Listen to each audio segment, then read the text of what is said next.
Tanong, walang nakasulat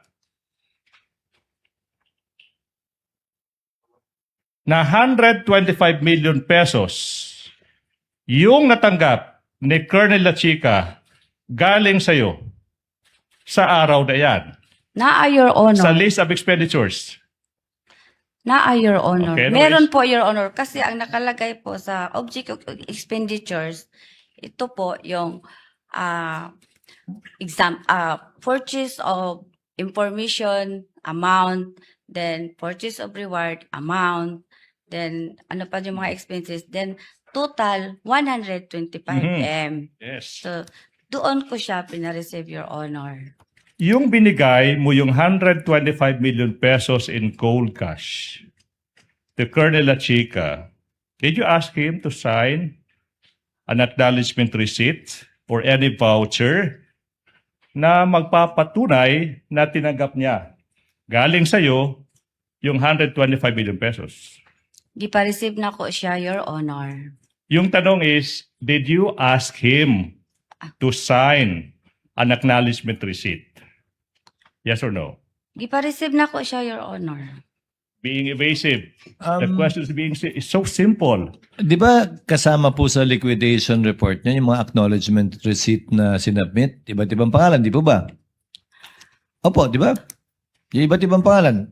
So alam niyo po ang kahulugan na acknowledgement receipt. Ang tanong, may acknowledgement receipt bang pinirmahan si Colonel La Chica para sa binigay niyong 125 million? Ang nalibog ko, I'm sorry, I'm confused. No. Paghatag na ko kay Colonel La Chica Pagbigay niyo kay Colonel La Chica, ng 125M, di pa receive na ko siya, Your Honor. Did sa objects of expenditure nga gihatag niya sa ko, dito na nako siya di pa receive, Your Honor. Ma'am, naniniwala akong kaya niyong gamitin ang wikang Pilipino rito. Nung binigay niyo yung 125 million sa kanya, pina-receive niyo sa kanya, ibig sabihin may pinirmahan siyang papel na tinanggap niya yung 125 million mula sa inyo. Opo, Your Honor. Okay. Aba, Tanong, continue, Counsel. ano yung dokumentong iyan kung saan makikita natin, ma'am, na sinasabi ni Colonel La Chica, pinirmahan niya, na tinanggap niya yung 125 million pesos galing sa'yo? Internal document namin, Your Honor. Doon po sa object of expenditures. Okay, ma'am. Dito na ko siya, doon ko siya pina-receive, Your Honor. Okay, now, ano yung nakasulat sa object of expenditure na yan na magpapatunay sa sinasabi mo ngayon na tinanggap ni Colonel La Chica yung 125 million pesos galing sa'yo? Gitatakan ako og receive, Your Honor. Tapos sa receive, sa below sa receive nga word, below the receive na word, doon siya nag-sign, Your Honor. Nang anong sinay niya? Gipirmahan niya. Ang Yun. pirma niya, Your Honor. Madam Witness, so yung sinasabi mo now, tinatanong ka, ano yung pruweba mo na natanggap ni Colonel La Chica yung 125 million pesos galing sa'yo? Yung sinasabi mo now, and it's plain to see, tinatakan mo yung object of expenditure. Tama po ba?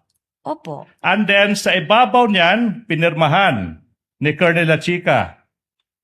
Tama po ba? Opo. Tanong, walang nakasulat